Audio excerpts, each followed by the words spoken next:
Welcome everybody to Name and Fame. This is episode 4. Episode 4? Episode 4. Episode 4. Say hi, Toby. Hi, everybody. With Toby, Ronnie, and introduce yourself. My name is Luis Monta. Yes, and can I call you Listo? Is that okay? That's good. Okay, so Listo is actually an ex-lifer, and today we're going to kind of get into Listo and who he is, where he comes from, and where he stands at now. So we just going to get right into it. So Listo, tell us about yourself and how did you end up in prison? Well, I grew up in the city of Bell Gardens. I was first-born generation American. My mom immigrated from Mexico. We were poverty-stricken, basic, your typical Mexican family struggling on the way up. But I grew up not with my biological father; it was a stepfather. So, I grew up in Bell Gardens. Struggled all the way up. Parents did not believe in education, so they believed in work first, work over school. Plus, on top of that, with my stepfather being an alcoholic, who he was at the time, and being the abusive person that he was, and that's basically my upbringing, and and where I grew up in Bell Gardens. That's pretty much where I grew up. Then I getting stuck right now. No, it's all right. It's all right. It's all right. It's okay. No, but you know what? I didn't know you grew up in Bell Gardens. Yeah, I grew up in Bell Gardens. I assumed you grew up like in the west side that I know, which is Pico, well, so the way that went, the way that worked out was later down the line, my homie,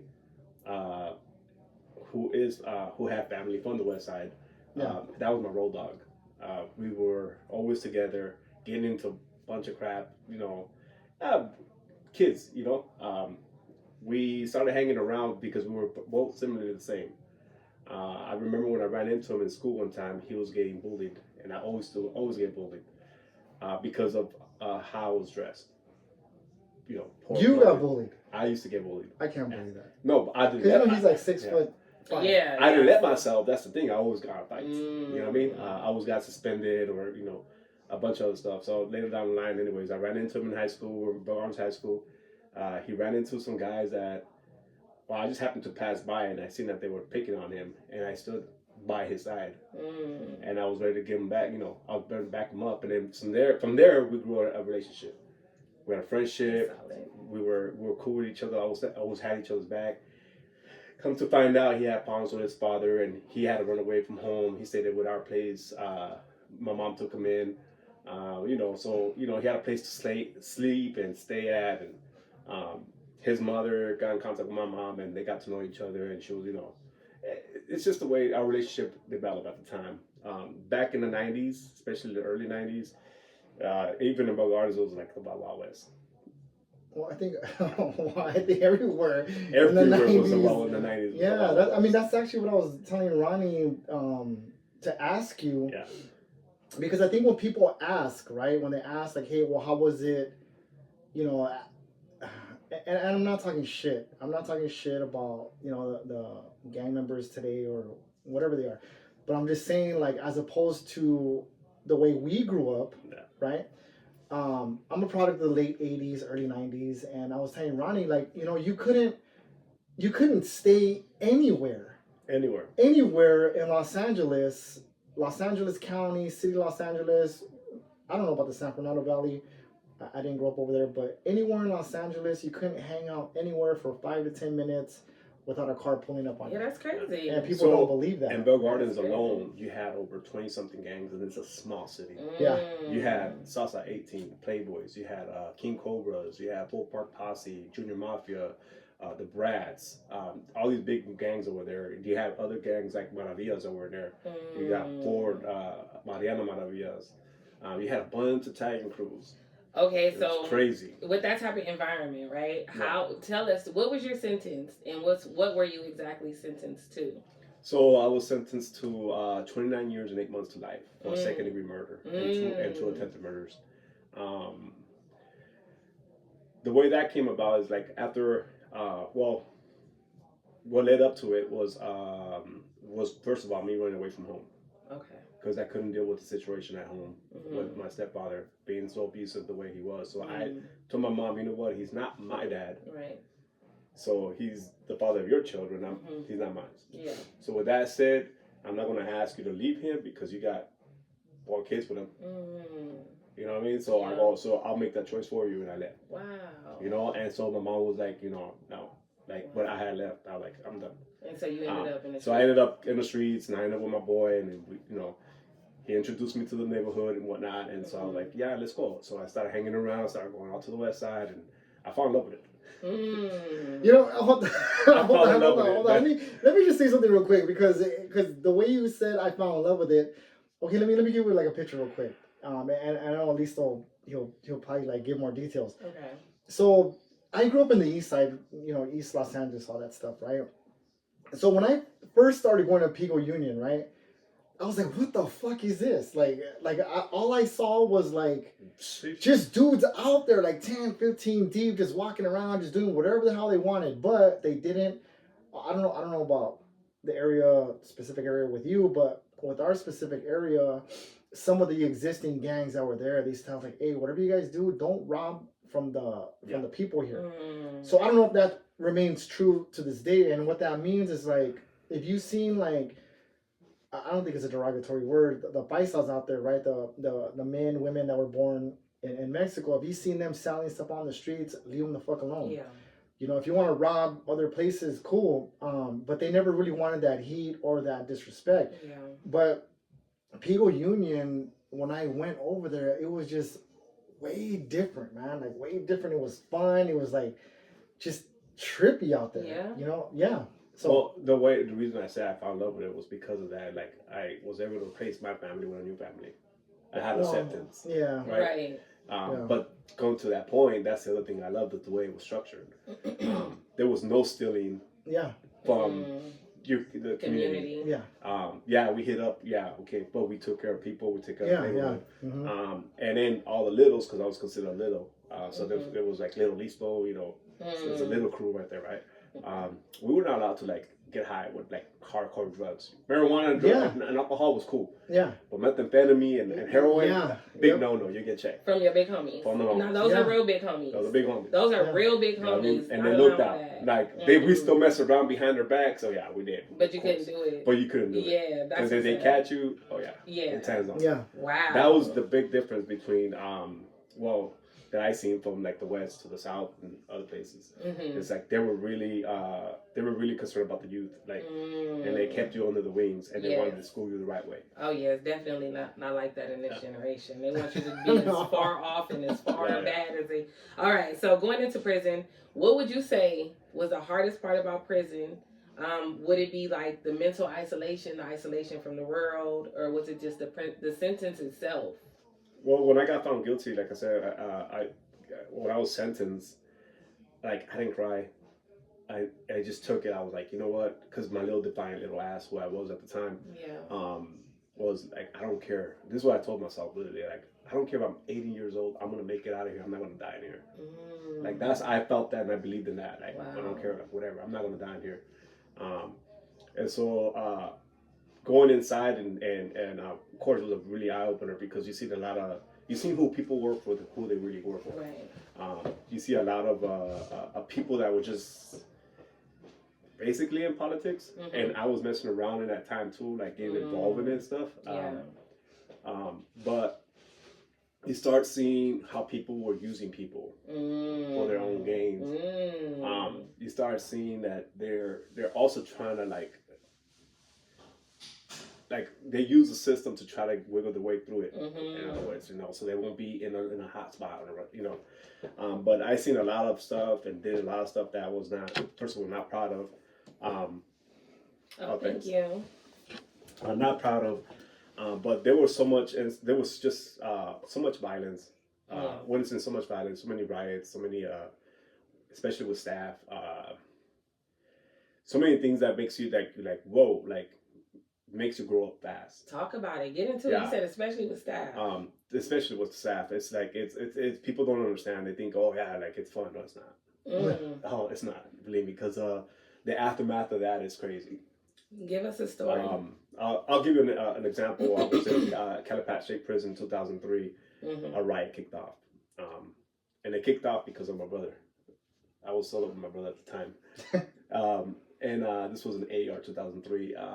There was already two riots with the police officers prior to that, and it was just on. There was a lot of tension, and they let us out for early feeding. So we went out to feed. We came back, and for whatever reason, these two officers followed my brother, and they just decided to pepper spray them and yell, get down," and start beating them up. So me, without even thinking about it, no hesitation whatsoever, first hit. Yeah. Went in, tackled the cops, got on top of one of them, started beating up, and I just heard the Mini 14. Whoa. Oh, she probably doesn't know what that is. It's a Mini 14 rifle. So. Yeah, the sound gave it up. And so really what I did, like I heard it, but I grabbed him and I put him between me and the line of fire because I know if he's in between me, they're not going to fire. So I was waiting at this guy, but at the same time I'm thinking and I'm looking and I'm seeing the chaos that's going on. Responding cops coming in. Right. The rest of the fellas jumping off. It was a full-on riot. It was crazy. Wow. But what you don't understand at the time is like, yeah, this is how in the heat of the moment this is all going on. But then the aftermath of that is like, damn. Yeah. All these people are facing time, serious in time. Yeah. A lot of these guys are two strikers. Like myself, I was already a lifer with 2 strikes, and so now I'm facing a 3rd strike, another life on top of that. Wow. So it's just crazy the consequences of that. But but that's just that the penal stuff. But it's not. But the other consequences is this and this. For sure. Is that at the end of the day, yeah, it happens. If I had to do it all over again, would I do it? Probably would because of my brother, right? But it's like, but then you start thinking like, man, like this is what dawned on me when I was in the hole.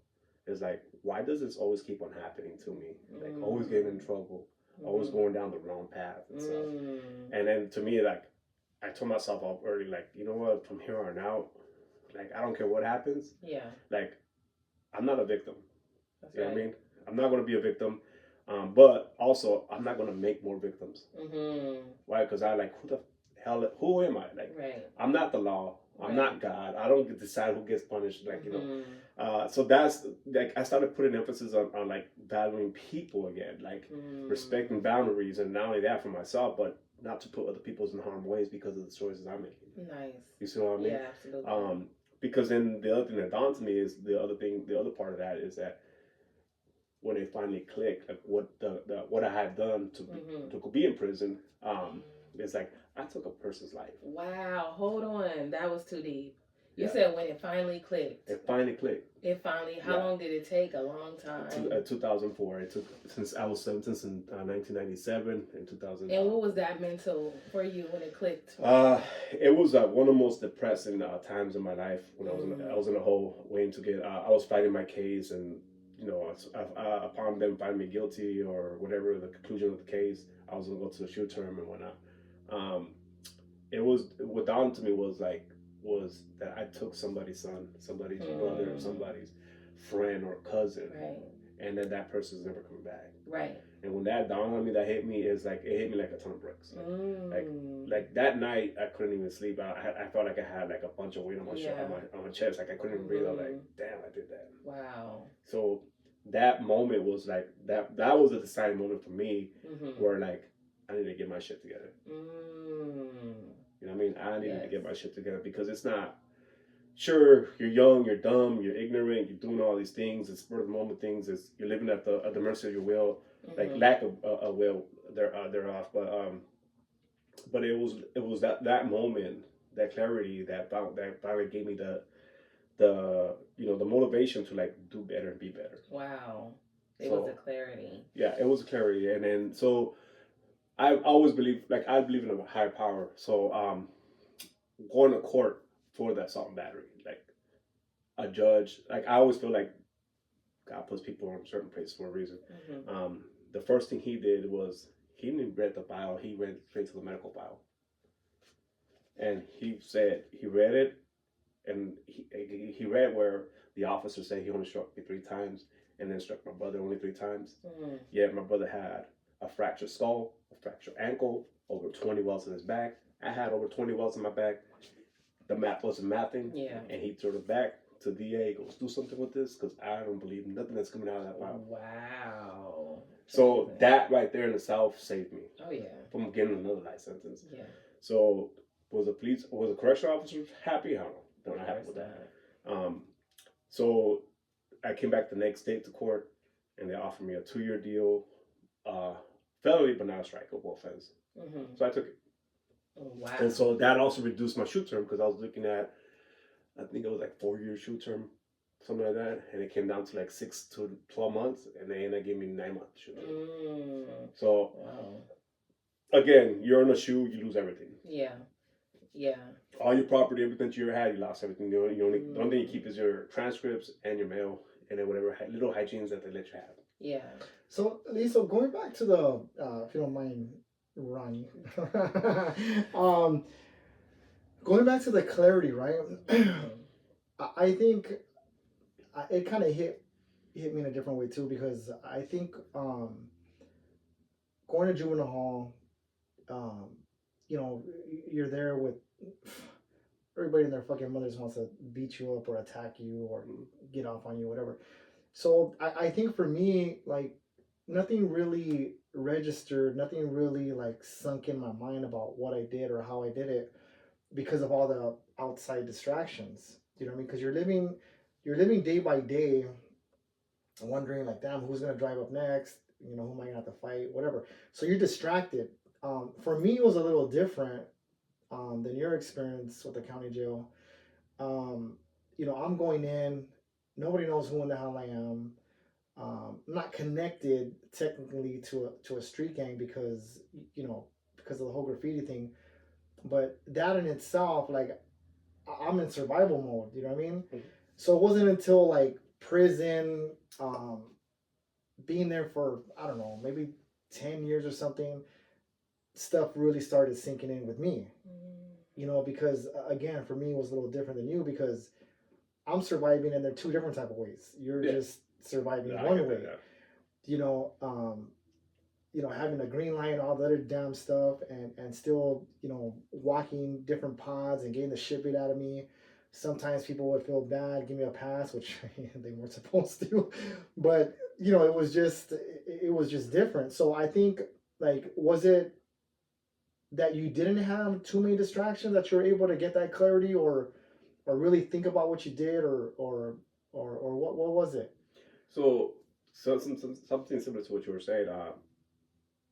Survival mode. We're always on survival mode. Yeah. You're always and we're not no punks either at the same time, right? But when I say that, people, I believe God puts people on certain places for a reason. Yeah. Same thing. We had green lights. We had like 3 green lights when we were in there. Something happened in the street and we got green lighted. But I always had people there that was like, hey, you've been down, you had nothing to do with that, and they gave me a pass. Yeah. You know what I mean? So to me, it's like, that's just shows like, people like in there, they're not assholes either, not out to get you, not all of them, you know what I mean? But I think there's people there, the reason that help mold the way how you think and how you see things, because they could have easily just go ahead, got you, and then what? Then your mind's thinking, oh yeah, I gotta beat up everybody back up, get my money back and whatnot. But when you have that clarity, you're only scratching the surface. Yeah. You only scratching the surface because it's like it's gonna. It took so much time to get to that point that it's gonna take so much time to actually put it into work. Yeah. You know what I mean? Like, because now you have to think about, what was I lacking at the time? I was lacking education. I was lacking self-help programs. I had no coping skills whatsoever. Yeah. Right. And so all the survival skills and all the violence, the threat of violence, like, what happens when you have that jacket on you and you go to a new institution. You got correctional assault and battery on your jacket. Yeah. They're setting you up. Yeah. They're gonna set you up. They're gonna put you in places where Yeah. And believe me, I got set up. Wow. I mean, they're like a gang. If you really think about it. So I got sent. So after that, I got sent back to Corcoran when we opened up Corcoran in 1998. I went back to SAT F in 2005. On and cracking. Who? Well, against Northerners, right? So it's a bunch of tension, a bunch of stuff, and then people getting killed. Even Southsiders getting killed because people had that's a show kick out, no matter how you look at it. And people they're going head hunting there. So you see a lot of stuff, and so does it. it keeps you from like also like keep you guarded, but also like it keeps you make on a straight path. Like you know not to deal with these people, you know not to do this because you put yourself in harm's way. So you start choosing what's right for you, right? But then you also start finding in that environment, no matter which environment you're at, you start finding people who are like minded like you, who because everybody's trying to go home. Everybody, I don't care, even the hardest guy wants to go home, right? So with that in mind, like you find people who are helping you to understand yourself, like, hey, get into this program. You gotta remember, 2000, what was it? 2007 is when CDC changed its name to CCR, right? We had no programs. As a lifer, you had nothing coming. You know, so I didn't have no GED, no high school diploma, no nothing, no school, no nothing. So once they changed their name to CCR and we were able to get programs, that is really what started opening up the doors. Wow. So not only did I have that clarity back in 2003, 2004, it was like, you know, you're living based on, you know, your survival instincts and whatnot. But you know, like I knew at the time, like, I don't want no more violence. No, I don't want to make no more victims. But you do get put in situations where you're going to have to fend for yourself. Right. At the end of the time, you're telling yourself, I'm no punk. Yeah. You know, I'm going to come in the same way I came into the system with my head up high, I'm going to come out. Yeah. Like, you know what I mean? Absolutely. You got that chip in the shoulder. But at the end of the day, it's like, again, it's still that ignorance. Yeah. So, Ronnie, let me paint a picture for you because I'm listening to Lisa right now, and then I'm thinking like, damn, does Ronnie understand what the hell we're talking about? Because it's like we're talking two different languages right now, right? So what he's saying is like, so when we first went to prison, right? When we first went to prison, I don't know where Lisa went his first prison. I went straight to Salinas Valley, which was the fucking worst. I don't know. They came out. They came out in Time magazine. There was, oh my god, I don't want to get into it, but they send people like us there because of your crimes, and then they feel like, you know what, you're never gonna get out anyway. So why do you need to go get your GED? Why do you need vocational trades? Really? Why do you need to go to school? Just sit there, rot, and you know, fight with each other. Oh wow. So that's kind of what he means by that. Yeah. So like in 2007, they started changing the wording where it was it went from California Department of Corrections to CDCR, which was California Department of Corrections and Rehabilitation. So then everything kind of like changed a little bit. Yeah. So that's kind of like what he's talking about. Like we had nothing better to do. When I first met Toby, we were like 19, 21 years old. We were young kids, and a level 4 180 should kick out. Yeah. And my first prison reception was Delano, and then I went to SADF Corcoran. So she don't know what a 180. 180 is like. So 180 is basically the step before you go to death row. Oh, 270, and then it's level 3. So you said that's what you were? I was as a young kid. That's what I was at. Yeah, so they have like level 1s, which is for the guys that might steal like I don't know, like what, a candy from the store. I don't know. No, dumb crimes. Like some small crimes. And then they got the level 2s, which is like maybe you stole a car, or I don't know, maybe sold a dime bag of weed. Then they got the level 3s, which is a little worse. You got more time. It's based on your time and your points that you got. Yeah. It's a point system they got. So. Okay. So then you got the level 4 270, which is pretty fucked up. Then you got the level 4 180s that we went to, which is like super fucked up. Oh wow. Like, so the point system is set up on your time, your crime, your level of education, a bunch of stuff, and just adds up. Okay. And so the higher you are, the higher you're gonna go on custody level. Got it. Okay. So he has a better memory than I do. How did we meet? Because it was 1998.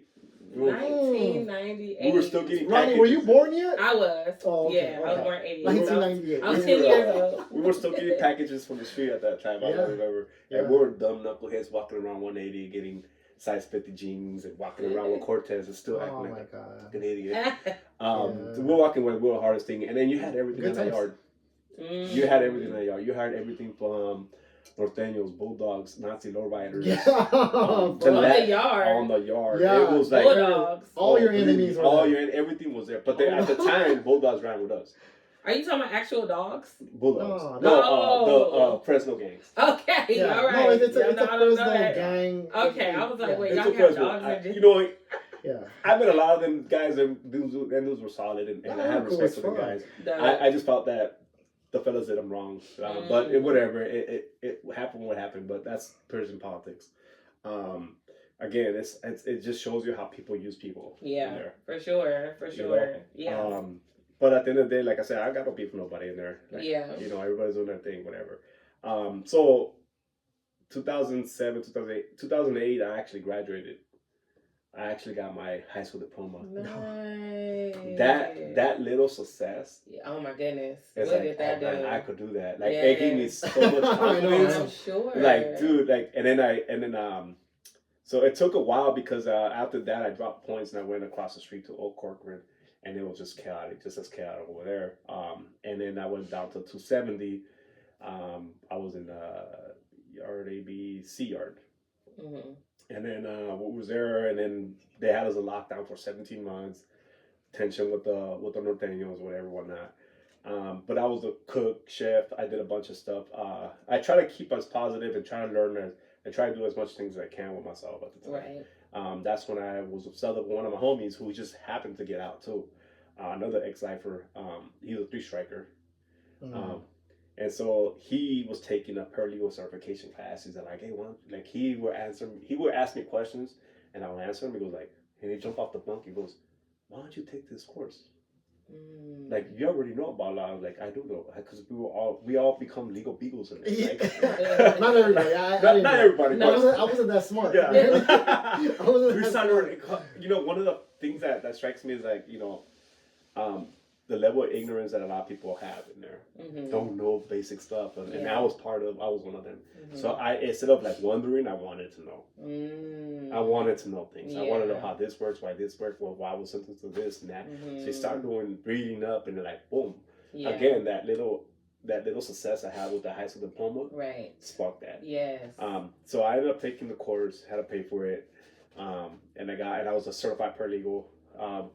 At the time, so I was like, oh yeah, this is pretty cool. And at the time, I was helping people reduce their time. Like, no way. I was helping them with appeals. I was doing all kinds of stuff. You were in jail doing this. I was in jail doing this. That is wild. There was one guy. He was like, he had 7 years left on the sentence, and I was looking at his penal codes and sentences and everything. I did some research, and then next thing you know, he was gonna get out in about a year. Wow. That's how much time I reduced off of him. He was so happy, but he didn't have that much. He just sent me a couple of soups. I'm like, bro, don't trip, bro. Don't trip, bro. Got this. Oh my god. Yeah, okay. So prison soups is like the currency in prison. MG. Like I get it, like come on, man. Yeah, that's funny. But like even me working in the kitchen, I used to steal stuff in the kitchen all the time. But guards let you. Yeah. They let you because I was like their number one cook, their chef. Like they had to be nice to him. They had to be nice to me. Yeah. Because there was one. I will tell you what. These are like work ethics that I've had even since a little kid. Because like I said, my parents always believed work over school. Right. So even at a young age, at 9 or 8, I was already changing transmissions, helping change out motors, clean out carburetor. I was doing all kinds of stuff, mechanical stuff. And, cleaning houses and selling at swap meets and whatnot, a bunch of stuff. Mm-hmm. One day, Corcoran, the ovens went down. They went down. And so we had chicken that night. Uh-huh. So I was like, and I told the free staff lady, I go, give me all the oil you can find. She goes, you got this? I go, yeah, I got this. And so I had 4 grills, and I was doing 65 chickens per grill. Wow. And I had sheet pans over them, spraying them with oils, and I had my thermometer. I was taking temperatures. Man, it was like put a local thing in. Just making it work. And I made it work. And then everybody, that for the first time, like, I guess because it was always baked chicken. And I never heard the chicken stories. And it was fried chicken. So that night, everybody had fried chicken. And let me tell you, everybody that was coming around, even especially the brothers, were like, who's the chef, man? Hey, man, respect, bro. This is a bomb, man. Because the chicken was like, the meat was coming out the bone, and they were like, this is bomb. Like, yeah. Tender. So ever since then, the guards were like, hey, if I bring stuff from the street, will you cook for me? No way. I go, yeah. As long as I get my cook, like, sergeants, captains. No way. They were sad to see you go. I know that already. I mean, can you imagine? I mean, what? The chef, the good chef. They're gonna hide a knife under his pillow. But here's the thing, like even me being in there, and I was like I will like, I don't want to get too much, but I used to come up with so much crap, like beans, rice, and stuff like that. And the first thing I will do is I had a list of people who didn't get packages. No. Yeah, and so there was like I'll hit this one day, this tip next year, and that tip next You year. a real one. So I used to always look out for people. Oh, you're a real one for that. And so, you know, I was in corporate, like I said, and then we got split up. Me and my homie got split up. And that's when in 2010 I ended up back in court. I ended up in Corcoran. I mean, Folsom. I've heard this before. And that's when I ran into Toby again. It's funny. So you meet Toby again. Go in a circle, like, hey, yeah, what's up, man? Like, yeah. So, so it was it was just like a full on circle by the time. So I get to Old Folsom. First thing that happens as soon as I get there, go to committee. The first thing they tell me, like what they tell me to every place I get there, it goes, don't ask us for shit. You ain't got shit coming down my face because of my fucking jacket. Yeah, that passed. So alright, cool. But again, as soon as I get out, Folsom's a whole Old Folsom's a whole different place from other institutions because you got inmates running it. So now I go, hey, I ran into, I don't know if you remember Sal Diablito, he's from up north. He's a South Side though. And the little skinny one? The little guy, the little bald one. Yeah. So he's like a clerk in education, and I hit him up. Hey, you guys ask? He goes, oh, you want to go to school? He goes, yeah. Well, give me your name and number. That's how I got my A1A. Oh, okay. He hooked me up to get out there, and that's the way I maneuvered. I maneuvered my way. So I got there, and I was doing computer classes. I was a Microsoft specialist. I got my certification through them. But the teacher at the time, she was really cool, Miss Anderson.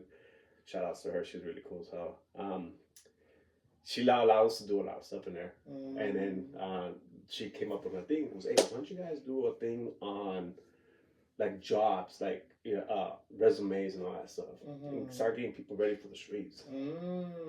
I said, I got you. And what I did was 1 week I did a whole syllabus. No. And I never done one before, but I did it. And I did it and I turned it into her and she looked at me like,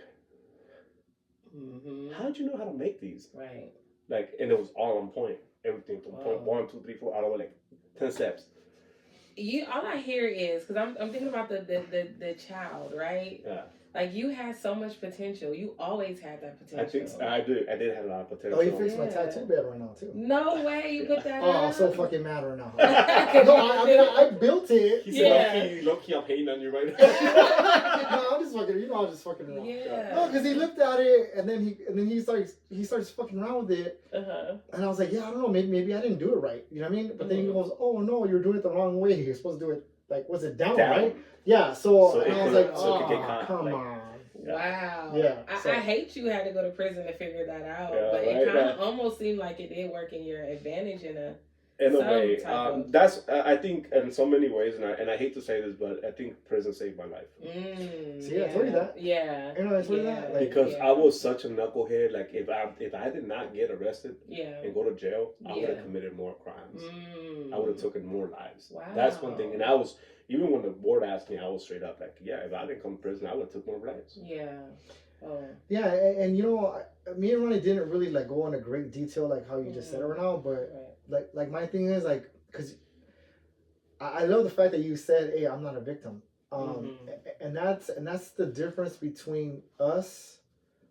Well, I mean, there's more people like us, but like people that have that victim identity, you know, those are the ones that they tap out in prison. Those are the ones that come out here and they're on, you know, SSI or GR. Those are the ones that like go back in.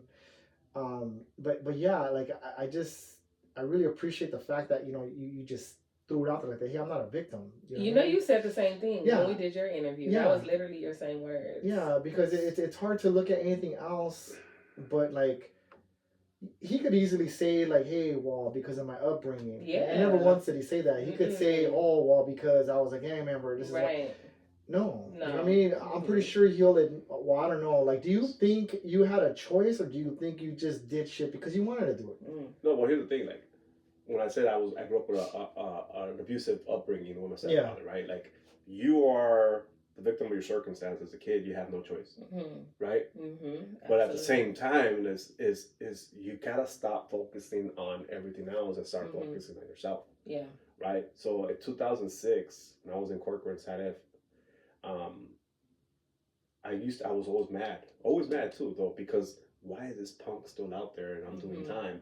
Yeah. And that hit me too. Like, he's living his fucking life.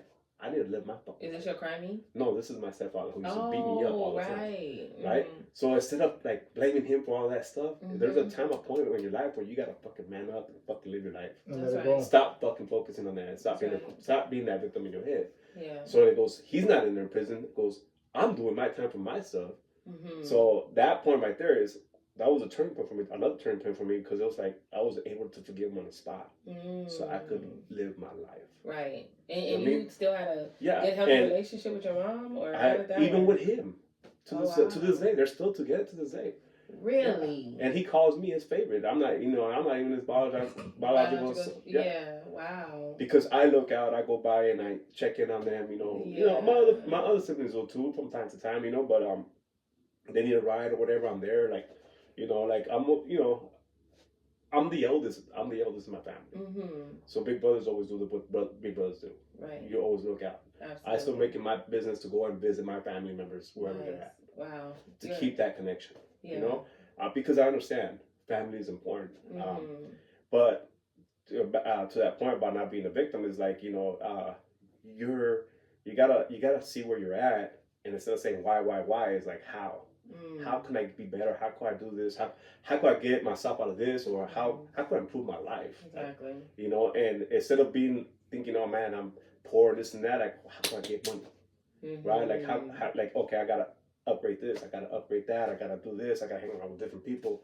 Like, that's gonna help you along the way. Absolutely. You know what I mean? Because that's really what it is. It's community. Yeah. Right. That's the only thing. That's the only way you're gonna be able to move forward. Right. You can't do it on yourself. Although you yourself can do it, but you need people. Right. Right. And so that's one thing I've come to appreciate from prison, because people in there along the way, like into this day right now, I get to represent all those people that had a hand on me, who helped mold me who I am today. Yes. Like, and I'm talking about people from different races. Yeah. Like, they took me in, they showed me, they opened my eyes, they started educating this. This I had, right, but not this. And this was, I was like, educating this. I love that too much. Oh my God.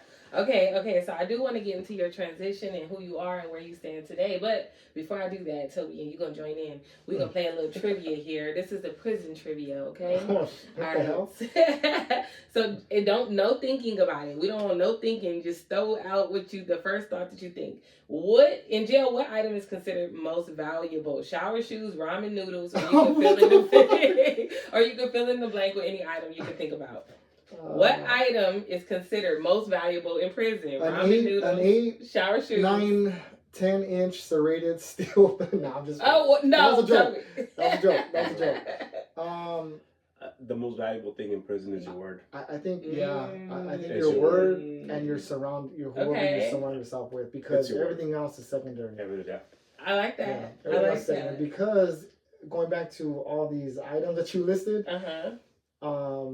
I've been on yards where, unfortunately I lost all my stuff because of, riots or whatever the hell. And as soon as you get there, they're going to give you everything. They're going to give you everything. Yeah. Everything you just said. So that's what I'm saying. Like, I think the most important thing, should be your word and your name.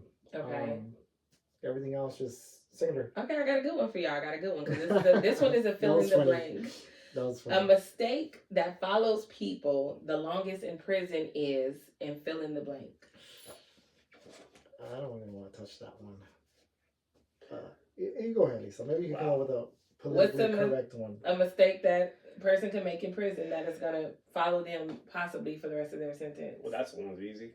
The people that locked it up. I didn't want to say. But people that locked it up. That what is that? Told on somebody or did something that they weren't supposed to. Oh. It's forever going to follow them. Yeah. I didn't know she was going to come up with these questions. Yeah. No, I was like, wait a minute, because there's certain things that I didn't really want to talk about. Yeah.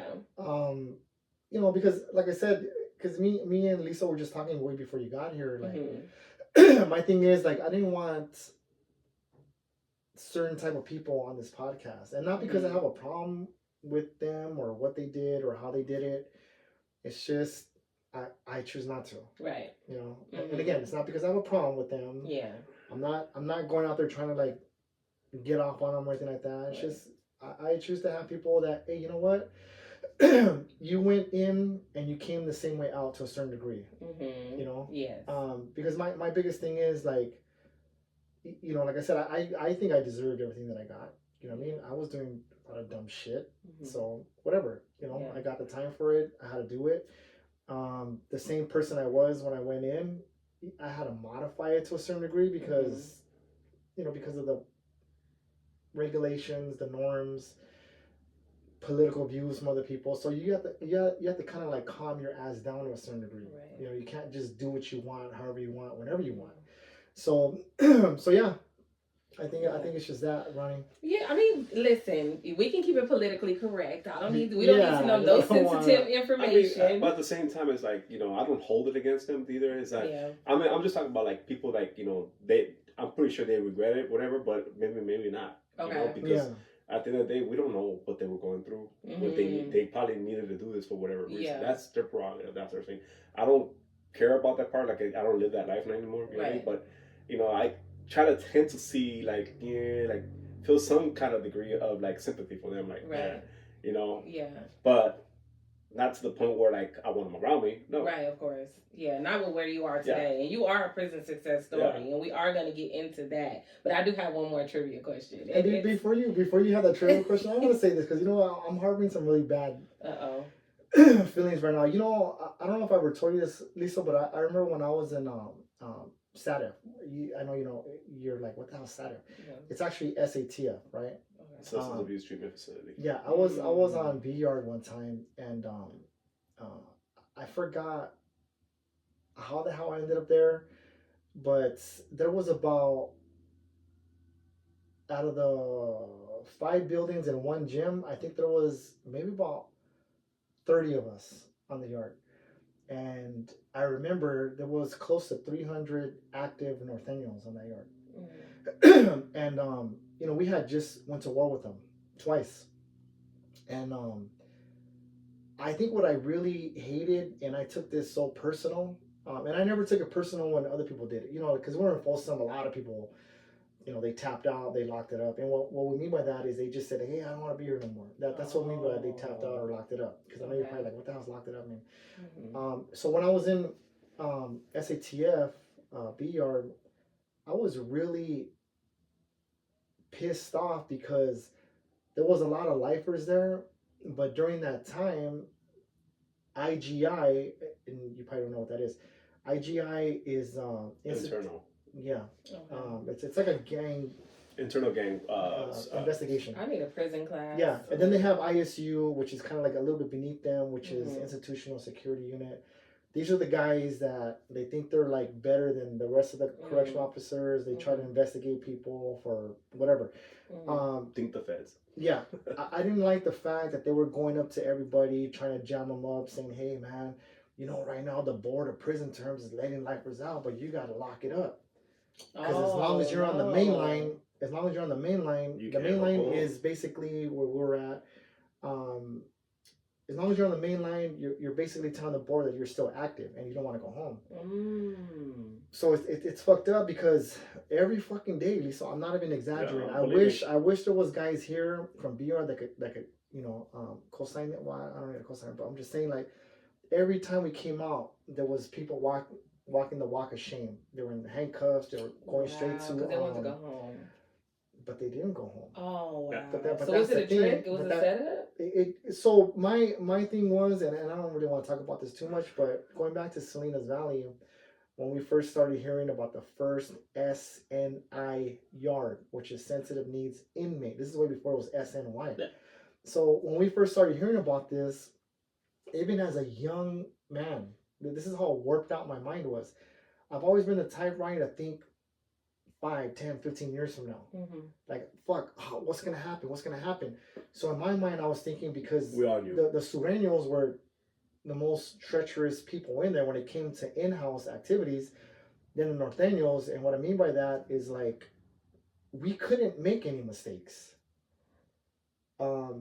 You make a mistake, that mistake is going to cost you either your life, depending on the infraction.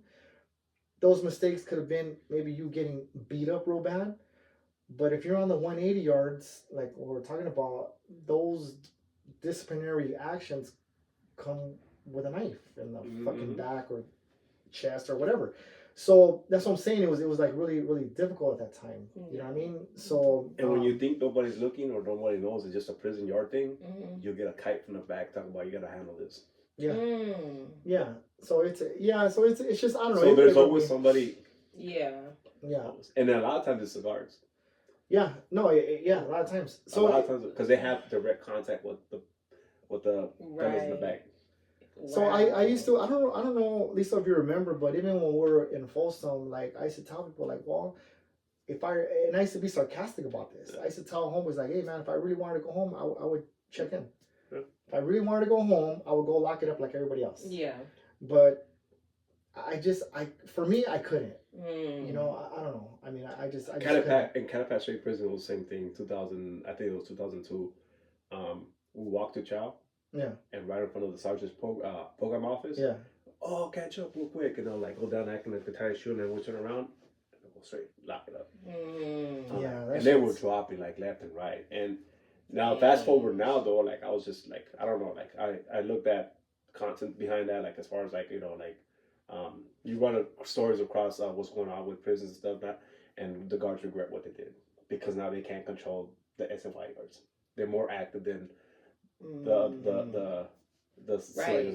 So they did that. So they did that. They had those it was a plan. And I'll tell you why, because it's the same thing that happened out on the streets. Remember what we were talking about earlier about like the structure that was out on the streets.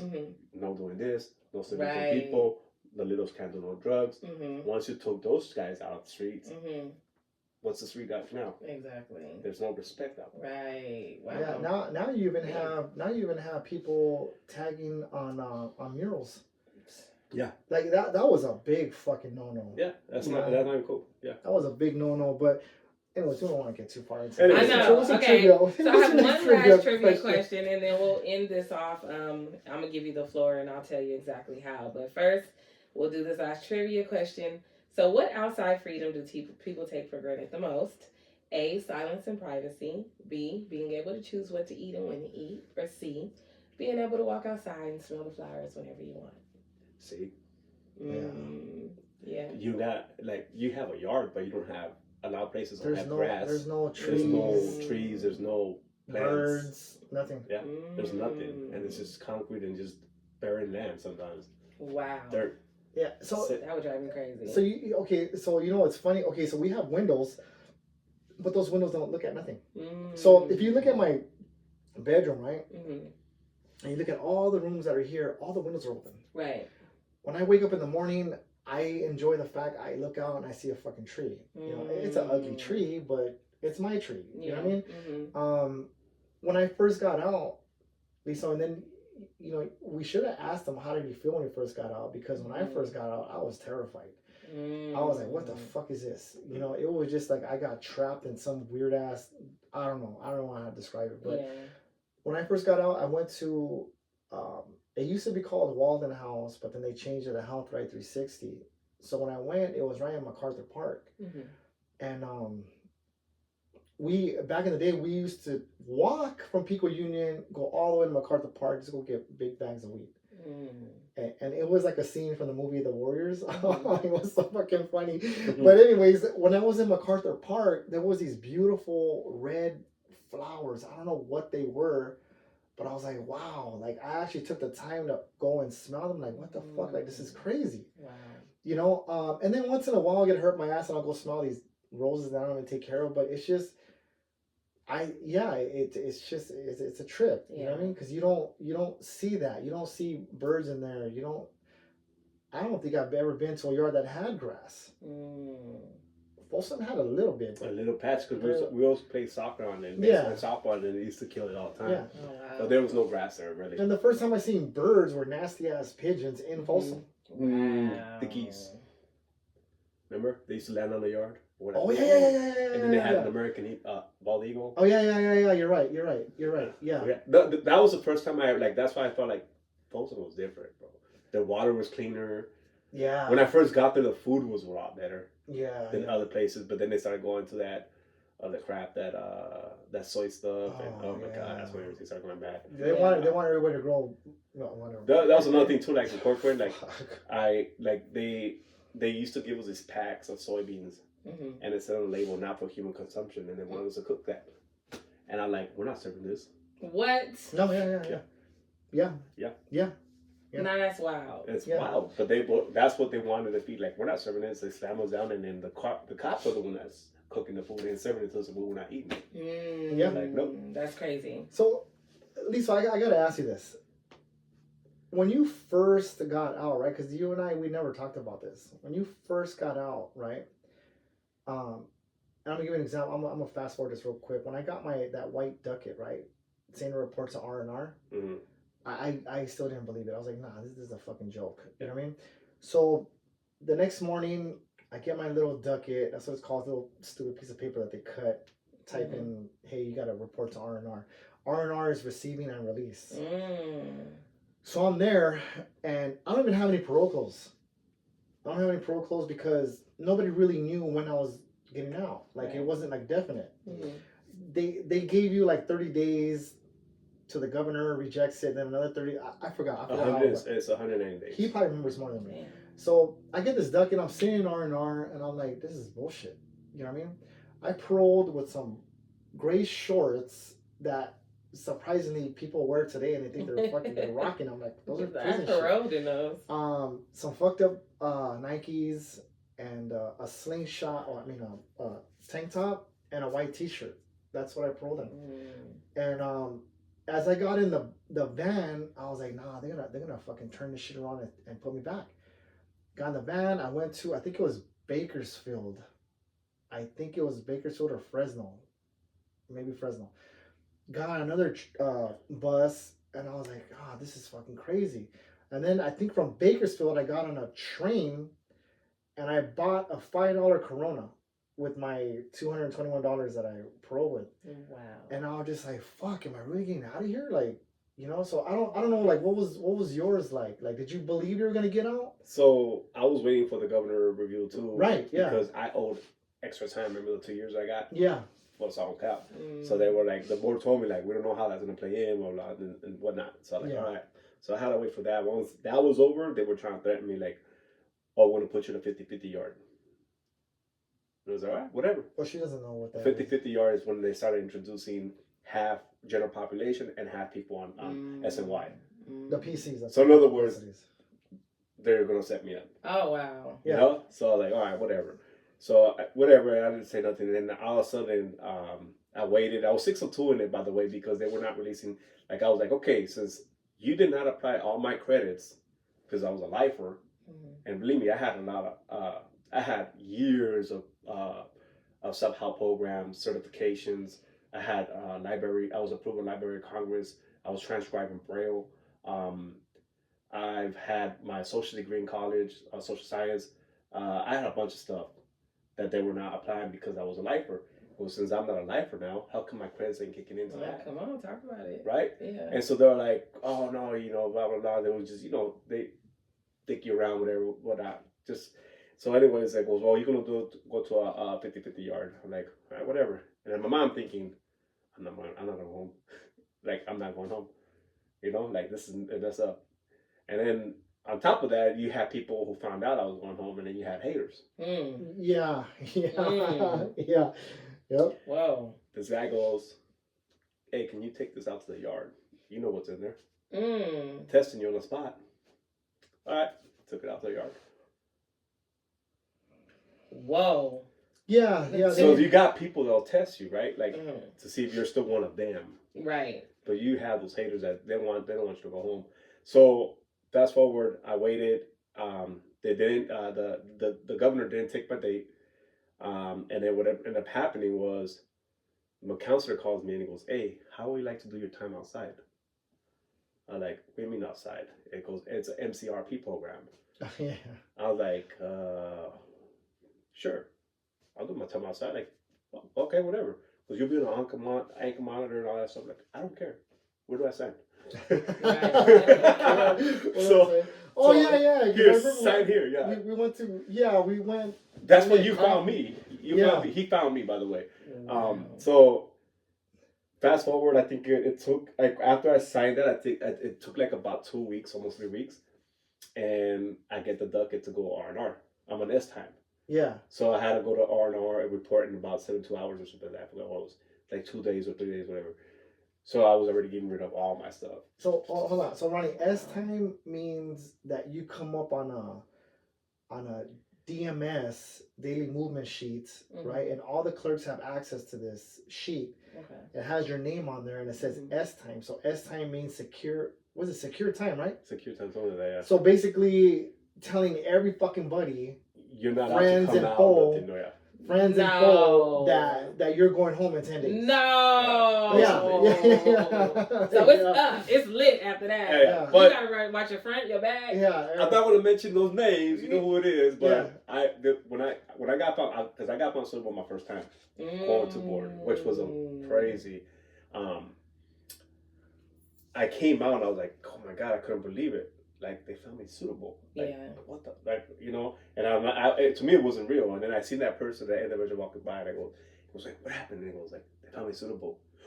Good shit. He left. By the time I hit the yard, the whole fucking yard. No, of course. I was like, I tried keeping mine secretive. Yeah. I don't know. We did. We kept it secret. Remember when you told us not to tell about it? We didn't tell about it. I only told 1, 2, 3, 4 people. Wow. But because of that fucking S time shit, people found out. Wow. Yeah. Dang. I remember when you told me we were in Blood Alley in Old Folsom. And they were just right there kicking it. He was telling us like, we're like, man, that's right, man. We're just happy for him. Like, yeah, it was the word. We didn't say nothing. So it's going home. Yeah, wow.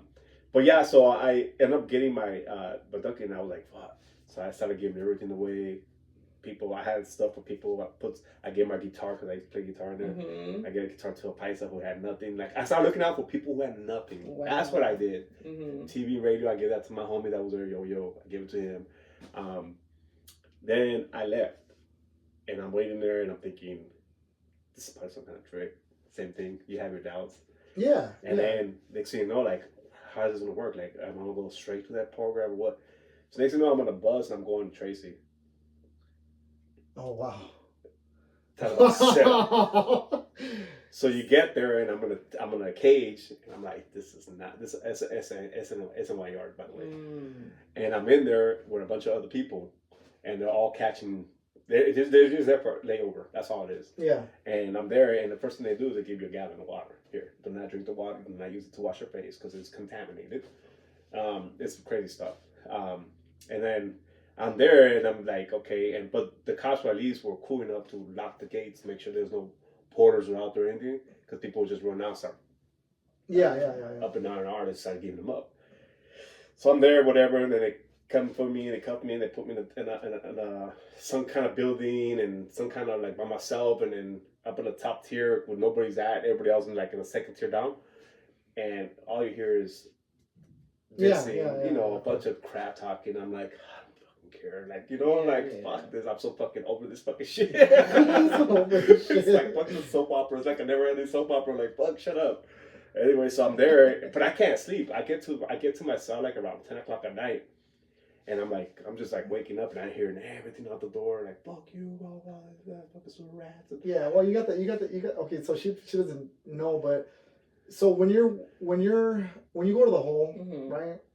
Sometimes the guys that are PC, they start yelling because they're mad. They're like, fuck you. But they could talk all they want. We can't. We don't associate with them. Like, fuck you. Like, right, like you just mad about because if you're talking to one of them, you're talking to a piece of shit. Like that's in our mind in there. That's the way it is. It's that prison politics stuff at night time. But I'm like, I don't care. Like, okay, whatever. Like, so I'm there waiting, and they come 2 in the morning and come pick me up. All right, let's go. All right, boom. And then another bus ride, and I'm like, where am I going this time? Going straight to Chino. So I get to Chino, and Chino the same way. You got people walking around the line with HIV and the SNY guys, and it's crazy. Chaotic. And I'm here cuffed up, and they put me in one tank, they put me on myself, and you got people just looking, like, and then I'm just looking at them, and they're just walking right back, because you're in these stupid little hallways and the little tanks, little cages. I'm like, damn. I can't even imagine what it's like just bouncing around, not even knowing what the Not hell's going on. Exactly. So I get there and they put me. I forgot what union it was, but it was an active union. Because as soon as you get there, roll call, name, who are you? Okay, boom. And so info, right? Oh, all right, boom. So every night, so good night. Each race gets to say their fucking good nights, whatever, blah blah blah. Listo, they say, oh, listo. Buenas noches, camaradas. All right, boom, whatever. But then I'm waiting there, and I waited there for a whole 5 days, not knowing what was going on. Wow. So I'm doing my workouts, I'm doing my burpees, I'm waiting for my cage just to my door just to mysteriously open like it has other times, and it's on and cracking, and I'm just like, I can't. You sleep in one eye open, like, dude, right? But then they came for me, and then I went out to the front, and then they were looking at me, and they were like, and they looked at the cops and they said, man, they're just letting anybody out now. That's what he said, right? Yeah. He said, well, don't fucking screw it up. Here, sign here. And then I went out and I was cuffed up all around, ankle, everything. And they put me in a bus, not a bus, it was a van, where 10 other people, they practiced in there like sardines. We're like this. We're really close to each other, and I don't even know who's who. But at that point now, I'm like, I don't give a fuck. I'm going home. I'm going home. So we get there, and some things were familiar. I seen some things were hidden up. I'm like, oh shit, they're still around. Like, okay, cool. Like one of my old tagging crews back in the early, early 90s, way early 90s. I seen it up on the freeway. I was just laughing, but then I couldn't tell what was north and south or east and west. I was lost. That's crazy.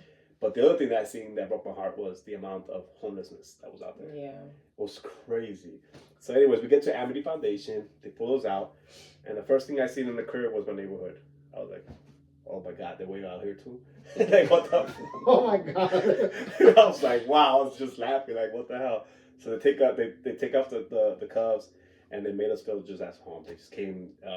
They got good guys over there. Pull you out, sit you down, get you water, get you eat. What's your size? We start getting you clothes, and they're gonna assign you a room, and it's all cool. So what did you parole with? I paroled with just my my transcripts and my mail. Also, as an MCRP, you paroled in your clothes, your prison clothes. Jumpsuit. Oh wow. The jumpsuit was a blue jumpsuit. Oh, okay.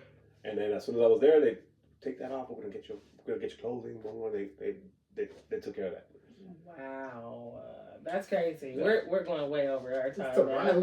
So okay. So Lisa, what are you doing now? Yeah. So now I've been I have a career in construction, deep foundation drilling.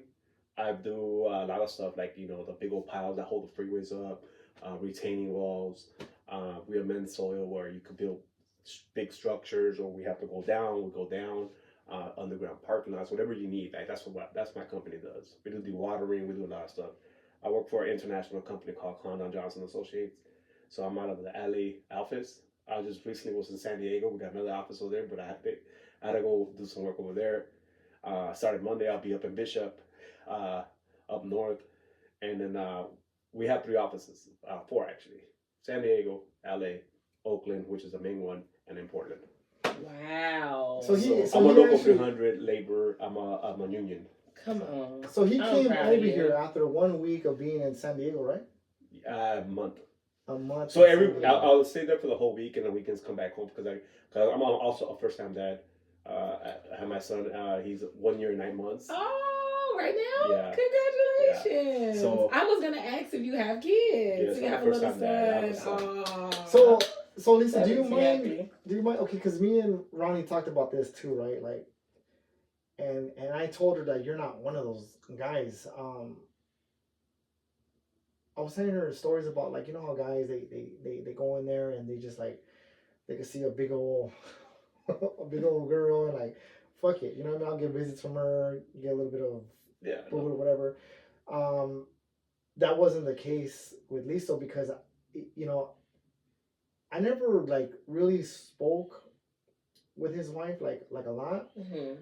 I mean, I did see her in visiting because my grandmother used to they used to all ride up together and share a whole a motel, right? Or something. My wife will bring people up and then she brought. Wait, hold on. Yeah. So, but the the cool part of that is he could have easily just said, "Oh, I'm out. I'm not gonna invest in this relationship." Yes. But no, they're still there. Wait, hold on. Yeah. See, this is the stuff I like right here. Yeah, they're still married. You were in a relationship with your wife now while you were in jail, or no? I met her in 2007. Okay, you met her in 2007. Yes. You were incarcerated. Incarcerated. And did you guys get married while you were in jail? 2010. What? Yeah. So how much of your time did she do with you? We put it this way. I told her before we got tied up, I got a release date, girl.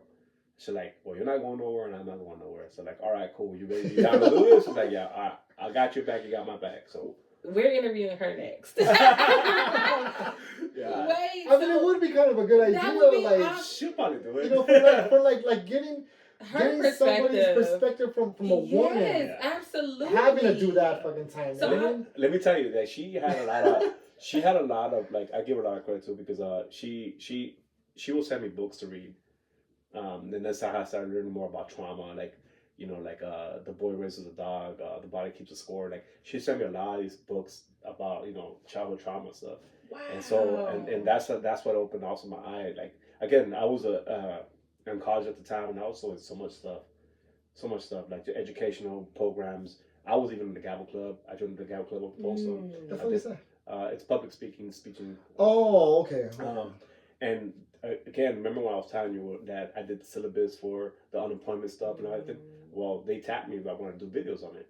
And so I did it's an institutional video that I did on resumes and job interviews and a lot of stuff that I did. They recorded, and they had an institutional video. You were successful in prison. And I was hosting events. Wow. So I was doing a lot of stuff. Then I was working up in PIA, again, doing Braille for the transcribing Braille. And also doing Lions Clubs. They donate glasses, and I was a optometrist, gauging the prescriptions and tagging them and cleaning them and fixing them, doing a bunch of stuff apart from after that. So I was doing a lot of stuff in there that was like, positive, but a lot of growth, stuff that I needed to do, like just for myself, just like I could just grow, but she was a part of that, me opening my eyes to other things that I didn't see, as far as like the way I was thinking, things I was doing. Like, to this day, I'm a clean freak because I was brought up that way, and she would ask me, like, you ever thought why you always like this will bother you and that will bother you, and you have to go clean it, and you get so mad when something's out of ordinary or whatever. Like, yeah, because that's the way I was growing. That's the way I was. Like, I could look at it back then. Like, if it wasn't right, it's not right. Like, my mom used to always tell us, like, you wouldn't invite your friend over if it was the house was this best. Like, right? Yeah, you're right. I wouldn't. How'd you meet your wife? Oh man, I met my wife. MySpace. So you slid in the DM. It wasn't DM. No. It was she popped up as somebody that I know. People you might know. So somebody in the same, like, I had a cell phone in there, so it was somebody, like, I was just MySpace, whatever, and then she just popped up as somebody I should know because of the people we follow. We all knew the same people. Wow, that's some good stuff. That's crazy stuff. That's a beautiful story.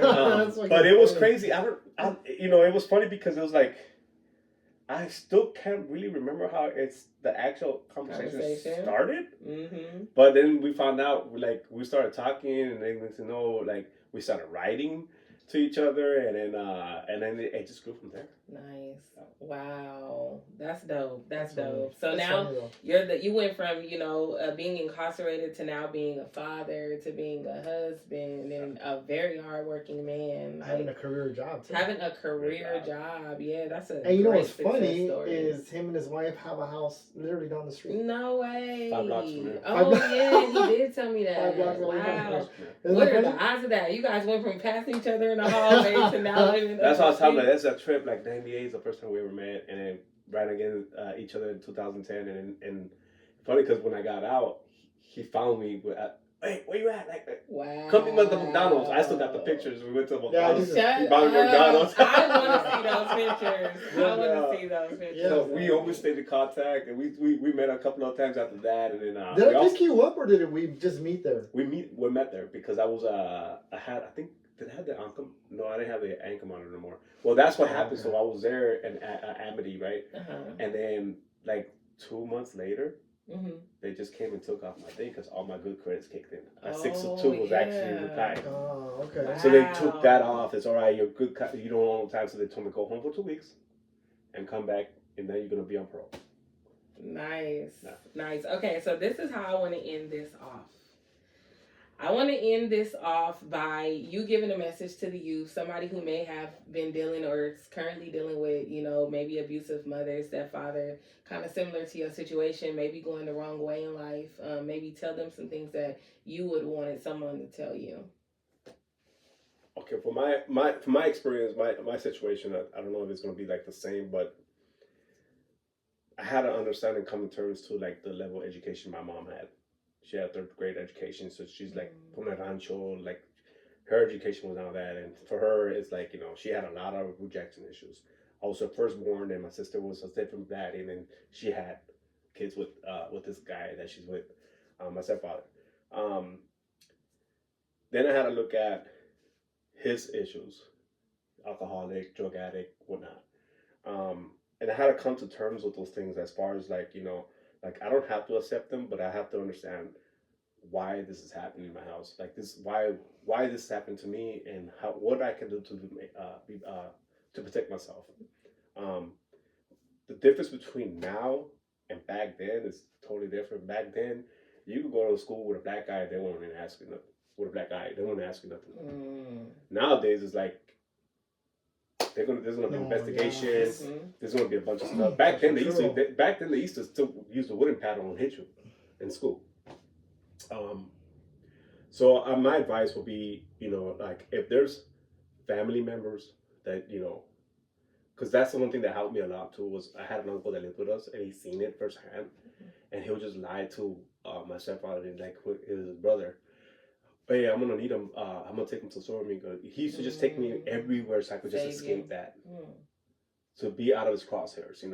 But I think family members, if you have family members, reach out to them and help for help, because you never know. They could probably either say something, do something, or help you, or move you into that with them. I'm not saying that's gonna happen. I'm just saying you need to seek help. Okay. You need to seek help. You gotta protect yourself because at the end of the day, that's gonna shape you and mold you. And to this day, we see that firsthand the effects of that has on people as far as like, not breaking the barriers. Like they fix everything the same way what they've been taught at home is you deal with everything with violence. Yeah. Right. You have to break that mold. The other part is, you know, breaking away from that, but also like, how could I put it? You have to protect yourself. You have to. Because then the other thing that comes with that is alcohol and drug abuse. You don't want to live that life where it's going to take you the rest of your life to recover. Right. You don't want that. I wish, like I said, like right now, like even though I got my career, like imagine it would have been like if I was to do 22 years, because that's what I did, 22 years in prison, 22 years in my career. I would have been able to retire by now. Right? Yeah. But I didn't get to do that. I didn't like, I don't mean this in a bad way, but then there's a lot of things like that happens, like you miss out on. You spend your whole life in prison. Don't miss out your whole life. You know what I mean? Like whatever it is, don't get stuck on stupid. Don't be that person where, you could turn around. There's so much programs out there. There's so much agencies that will help out people. It's all out there. You just gotta find it. Yeah. Because at the end of the day, you don't want to be one of those people where, why this happens to me? Why this? Why that? When you're the one that's telling the cop, here's the key, lock me up. Right. Right. You don't want to be that person. So my advice is also is seek help, but love yourself. Love yourself enough and have enough respect for yourself not to do the things that's going to damage you even more along the way in life. Right. Absolutely. Thank you, Lisa. I appreciate that. Do you have any closing comments? No, I want to thank you for coming over here. I know this was difficult because some of the stuff that we talk about, it's like you don't really want to talk about it, but it's like I've always been a firm believer, like the more and more you talk about it, you don't give it as much power as you did before. That's right. You know, but thank you, and we're gonna end this with a Mexican handshake. Yes, as always, go ahead, Ryan, show him what's up. You Show know him the what's up. Mexican. Y'all know he knows. He knows it. He knows it. Right, He let's knows go. it. All right. Toby, thank you. Thank you. So it was a pleasure. All right, We'll see you Thank you. guys here again. Next episode will be episode number 5, Name and Fame. Thank you guys so much for watching. Give us a like, give us a subscribe, and give us a comment. Thank you. Bye. Ronnie's the shit.